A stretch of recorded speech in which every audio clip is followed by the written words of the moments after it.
Sa cellphone video, makikita ang isang lalaking duguan at nakahandusay sa kalsada sa bahagi ng Barangay Buyo, Manito Albay. Maririnig din ang sigaw ng pag-aalala ng kaniyang mga kaanak. Kuha ang nasabing video pasado alas 12 ng tanghali kahapon.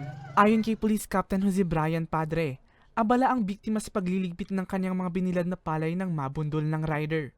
Depensa daw ng sospek, hindi nito napansin ang biktima. Actually po, kasi didin yun, so siguro, pag bigla niyang liko, kaya hindi niya napansin, kaya yun nasagi niya. So hindi po natin ma-determine yung bilis ng sasakyan ng suspect po natin. Sa ngayon, kritikal pa rin ang kondisyon ng biktima na nasa ICU. Wala pang desisyon ng pamilya ng biktima kung magsasampa ng kaso laban sa sospek.